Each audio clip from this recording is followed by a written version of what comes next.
अस्सलाम वालेकुम व्यूअर्स, मेरा नाम है मोहम्मद अजीम और आप देख रहे हैं इस वक्त कैच आउट शो। तो व्यूअर्स, दिन भर की बड़ी ब्रेकिंग न्यूज़ लेकर मैं आपकी खिदमत में हाजिर हूं और सबसे पहले मैं आपसे बात करने जा रहा हूं कि पीसीबी ने जो है वो सेंट्रल कॉन्ट्रैक्ट जो है वो ऑफिशियली तौर पर जो है वो अनाउंस कर दिए हैं और किस कैटेगरी में जो वो किस खिलाड़ी को रखा गया है और एक बड़ी जो है वो तब्दीली की गई है। पहली दफ़ा जो है वो सेंट्रल कॉन्ट्रैक्ट में ये तब्दीली जो है वो देखने को मिली है। वो क्या तब्दीली है वो आपके साथ शेयर करने जा रहा हूँ। और दूसरे नंबर पर मैं आपसे बात करने जा रहा हूँ कि स्टार स्पोर्ट्स ने एक दफ़ा फिर जो है वो मौका का ऐड जो है वो जारी कर दिया है, इस पर आपसे बात करने जा रहा हूँ। और तीसरे नंबर पर मैं आपसे बात करने जा रहा हूँ, नेपाल ने जो है वो T20 का हिस्ट्री का जो है वो सबसे बड़ा जो है वो स्कोर जो है वो लगा दिया है और किसके खिलाफ जो है उन्होंने ये स्कोर बनाया है उसकी डिटेल आपके साथ शेयर करने जा रहा हूँ। मगर उससे पहले अगर आप मेरे चैनल पर नए हैं तो मेरे चैनल को सब्सक्राइब कर लें और साथ लगे बेल आइकन को दबाकर ऑल पर क्लिक कर लें ताकि मेरी हर आने वाली वीडियो का नोटिफिकेशन और हर आने वाली न्यूज़ का नोटिफिकेशन आपको मिलता रहे। तो व्यूअर, सबसे पहले मैं आपसे बात करने जा रहा हूँ कि पाकिस्तानी खिलाड़ियों के लिए जो है वो पीसीबी ने ऑफिशियली तौर पर जो है वो सेंट्रल कॉन्ट्रैक्ट जारी कर दिए हैं और बहुत ही अच्छे जो है वो इस दफ़ा सेंट्रल कॉन्ट्रैक्ट बनाए गए हैं। और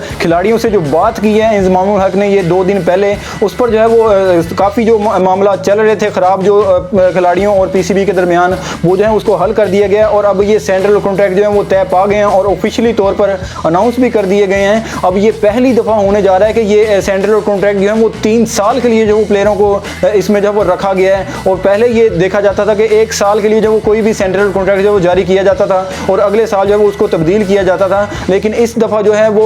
3 साल के लिए जब वो ये सेंट्रल कॉन्ट्रैक्ट जो है वो बनाए गए हैं और इसमें जब वो 25 खिलाड़ी जो है वो पीसीबी ने अनाउंस किए हैं, जिसमें जब वो 4 कैटेगरी रखी गई हैं, ए कैटेगरी और बी और सी और डी कैटेगरी जो है वो इसमें रखी गई है। और इसमें खिलाड़ियों की तरफ से जो मुतालबा किया जा रहा था कि आईसीसी से जो रेवेन्यू आता है उसमें भी जो है वो खिलाड़ियों को हिस्सा दिया जाए और उनकी जो मैच फीस हैं और उनके जो मुआवजे हैं माहाना, उनको जो है वो बढ़ाया जाए। और ये सभी जो है वो डिमांड जो प्लेयर्स की थी उनको जो है वो मद्देनज़र रख कर जो है वो ये मुआहदे जो हैं वो किए गए हैं। और वो मैं आपको बता देता हूँ कि किस किस कैटेगरी में जो है वो किस किस खिलाड़ी को रखा गया है और इनकी आमदनी में जो है वो कितना इजाफा किया गया है, ये सारी डिटेल मैं आपके साथ जो है वो शेयर करने वाला हूँ। और इस सेंट्रल कॉन्ट्रैक्ट में जो है वो जो 4 कैटेगरी रखी गई हैं उनमें जो भी खिलाड़ी हैं उनके लिए जो है वो 125% से लेकर 200% तक जो है उनके मुआवजों में जो है वो इजाफा किया गया है। और उसकी डिटेल में मैं आपके साथ जो है वो शेयर कर देता हूँ कि पहली कैटेगरी में जो वो ए कैटेगरी में सिर्फ 3 खिलाड़ी जो है वो रखे गए हैं और उसके बाद जो है वो बी कैटेगरी में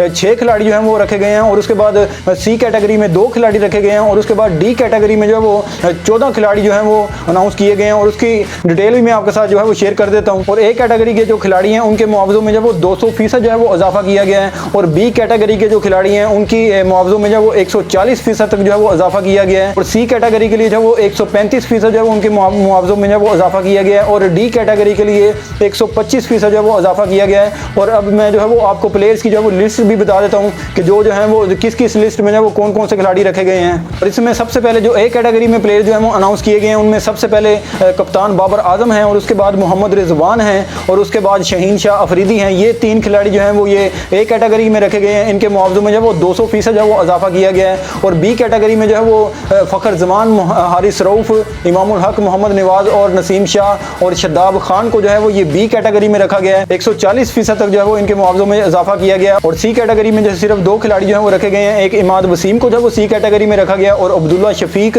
इनको जो है वो सी कैटेगरी में रखा गया है। और मैं आपको ये भी बता दूं कि अब जैसे पहले रेड बॉल और वाइट बॉल के अलग अलग जो हैं वो सेंट्रल कॉन्ट्रैक्ट बनते थे, अब वो जो है वो उनको इकट्ठा कर दिया गया। अब जो है वो अलग अलग जो है वो कॉन्ट्रैक्ट नहीं बनाए गए, बस इसमें ये होगा कि साल के बाद जो है वो प्लेयर्स की परफॉर्मेंस देखी जाएगी और उसकी बिना पर हो सकता है कि कैटेगरी जो है वो साल के बाद कुछ ना कुछ जो है वो चेंज हो जाएं। लेकिन अब जो वाइट बॉल के और रेड बॉल के जो कॉन्ट्रैक्ट हैं उनको जो है वो इकट्ठा कर दिया गया है। और उसके बाद अब मैं आपको जो है वो डी कैटेगरी की जो है वो बता देता हूँ कि कौन कौन से जो है वो उसमें प्लेयर शामिल किए गए हैं। और डी कैटेगरी में जो है वो सबसे पहले फ़हीम अशरफ हैं और उसके बाद हसन अली हैं और इफ्तिखार अहमद हैं और उसके बाद एहसान उल्ला को जो है वो रखा गया है डी कैटेगरी में और उसके बाद मोहम्मद हारिस को भी जो है वो इसमें शामिल किया गया है और वसीम जूनियर को भी जो है वो इसमें रखा गया और सैम अयूब जो कि बहुत अच्छी परफॉर्मेंस दिखा रहे थे CPL में, तो उनको भी जो है वो इसमें शामिल किया गया और सरफराज अहमद को भी जो है वो इसमें रखा गया है और सुलेमान अली आगा को भी जो है वो इसमें रखा गया और साउद शकील को भी जो है वो डी कैटेगरी में रखा गया और शाहनवाज धानी इनको भी जो है वो रखा गया और शान मसूद,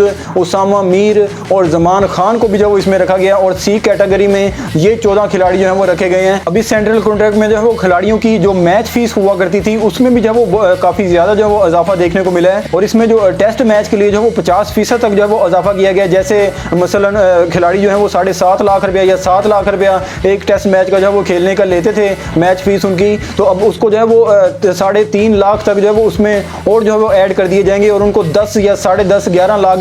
जो है वो प्लेयर्स को दिया जाएगा एक टेस्ट खेलने के लिए। और ओडीआई में जो है वो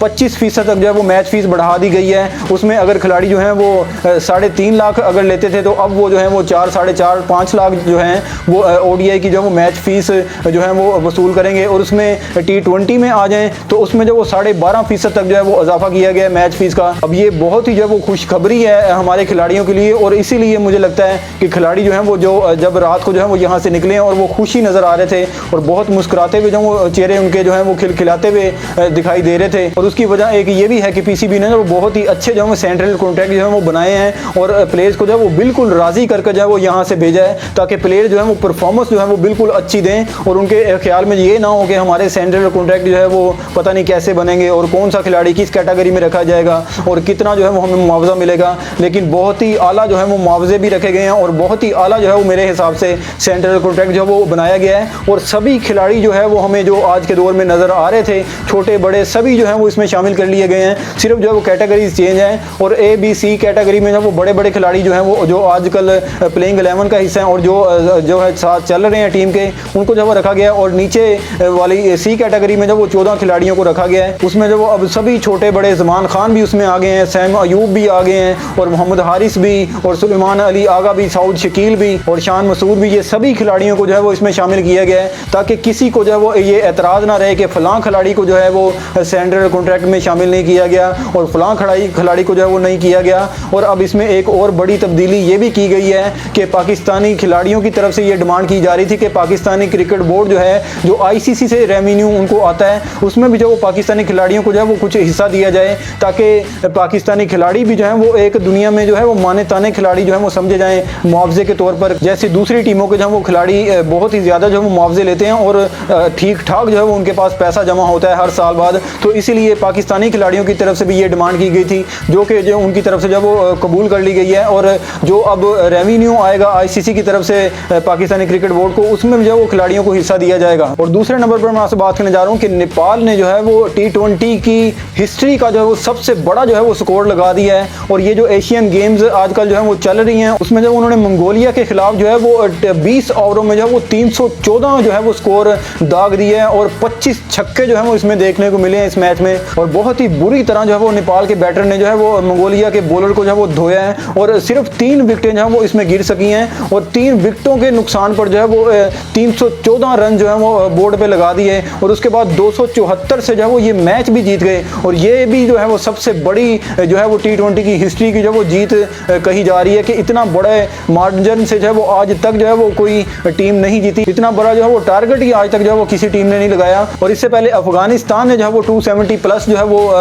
हाईएस्ट जो है वो स्कोर किया हुआ था इंटरनेशनल क्रिकेट में, लेकिन उसको जो है वो अब पीछे छोड़ दिया और तमाम ही बड़े रिकॉर्ड जो T20 में थे वो आज जो है वो नेपाल ने अपने नाम कर लिए हैं। अगर आप फास्टेस्ट 50 का जो है वो रिकॉर्ड जो है वो देखें तो वो भी जो है वो अब नेपाल के एक खिलाड़ी जो है वो 9 गेंदों पर 50 जो है वो दाग दी है। और फास्टेस्ट सेंचुरी का भी जो है वो रिकॉर्ड उन्होंने अपने नाम कर लिया और 34 गेंदों पर 100 जो है वो उन्होंने स्कोर किया। इससे पहले जो है वो साउथ अफ्रीका के एक खिलाड़ी डेविड मिलर ने जो है वो 35 गेंदों पर इंटरनेशनल में जो है वो 100 किया हुआ था T20 में। अब उनका रिकॉर्ड जो है वो तोड़ दिया और 34 गेंदों पर जो है वो 100 बना दिया नेपाल के एक खिलाड़ी ने। और अगर आप हाईएस्ट स्कोर की बात कर लें तो इतना स्कोर जो है वो आज तक जो है वो T20 में कहीं पर भी जो वो इंटरनेशनल लेवल पर नहीं देखने को मिला कि 300 प्लस जो है वो किसी ने स्कोर किया हो। और आज ये नेपाल ने जो वो सभी रिकॉर्ड जो है वो तोड़ दिए हैं और सभी रिकॉर्ड जो है वो अपने नाम कर लिए हैं। और नेपाल जो है वो पहली टीम बन गई है जिसने जो वो 300 से प्लस जो है वो स्कोर किया है T20 में। और पहले ही खिलाड़ी जो है वो नेपाल के बन गए हैं जिन्होंने जो वो तेज तरीन 100 किया है और पहले ही खिलाड़ी नेपाल के हैं जिन्होंने तेज तरीन जो है वो 50 की है T20 में। अब ये तमाम ही रिकॉर्ड जो है वो अपने नाम कर लिए हैं नेपाल ने। लेकिन नेपाल के मुखालिफ जो है वो एक छोटी ही टीम थी, लेकिन चाहे जो भी हो ये स्कोर तो जो है वो उनका इंटरनेशनल लेवल पर जो है वो गिना गया है कि नेपाल ने जो वो इतना स्कोर जो है वो दाग दिया है और हाईएस्ट जो है वो उनका अब बन चुका है T20 में। और तीसरे नंबर पर मैं आपसे बात करने जा रहा हूँ कि स्टार स्पोर्ट्स ने जो है वो एक दफ़ा फिर जो है वो मौका का ऐड जो है वो जारी कर दिया है और फिर पाकिस्तान और इंडिया के मैच पर जब उन्होंने एक ऐड बनाया है जिसमें जो है वो रविंद्र जडेजा जो है वो हमें बॉलिंग करते हुए जो वो बार बार जो है वो स्टंप को उड़ाते हुए जो वो नज़र आ रहे हैं। और इसमें जो वो पाकिस्तानी खिलाड़ी से पूछा जा रहा है कि इस दफ़ा इस ऐड को जो है वो 8 का नाम दिया गया कि इस मैच में जो वो 8वीं दफ़ा जो है वो इंटरनेशनल लेवल पे वर्ल्ड कप में जो है वो इंडिया पाकिस्तान को जो है वो शिकस्त देगा। और इसमें जो पाकिस्तानी खिलाड़ी दिखाए गए हैं उनका ये कहना था कि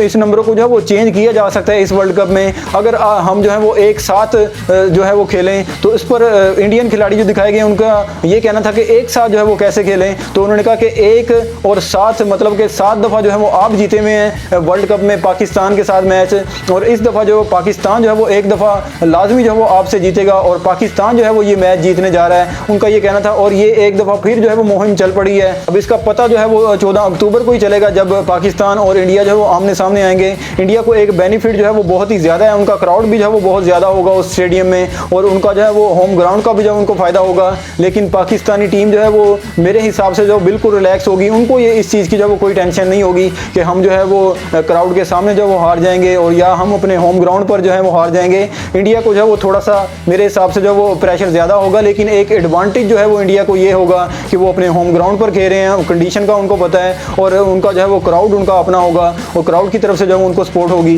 ये एक फ़ायदा होगा। लेकिन अब ये मौका पर देखना ये होगा कि इसमें जो वो क्या पाकिस्तानी जो है वो इस नंबरिंग को जो है वो चेंज कर पाते हैं। ये जो 7 दफ़ा मैच हुआ है इंडिया पाकिस्तान का और 7 ही दफ़ा जो है वो इंडिया जीता हुआ है, इस नंबरों को जो है वो चेंज किया जाएगा या नहीं, अब ये 14 अक्टूबर के बाद ही जो वो पता चलेगा। तो व्यूअर्स यही था आज का मेरा शो। अगर आपको मेरी वीडियो पसंद आई हो तो मेरी वीडियो को लाइक, शेयर और चैनल को लाजमी सब्सक्राइब करें। और अगर आप मुझे इंस्टाग्राम या फेसबुक पर फॉलो करना चाहें तो लिंक मैंने डिस्क्रिप्शन में दे दिया है, आप मुझे फॉलो कर सकते हैं। तो व्यूअर्स इसी दुआ के साथ कि हमेशा अच्छाई की जीत हो और हमेशा बुराई की हार हो। अल्लाह पाक आप सबको जज़ाए खैर अता फरमाए। अल्लाह पाक हम सबको जहन्नम से बचाए और जन्नत में जगह अता फरमाए। मिलते हैं फिर किसी ब्रेकिंग न्यूज़ के साथ, तब तक के लिए अपने मेज़बान मोहम्मद अजीम को दीजिए इजाज़त। अल्लाह ने के बान।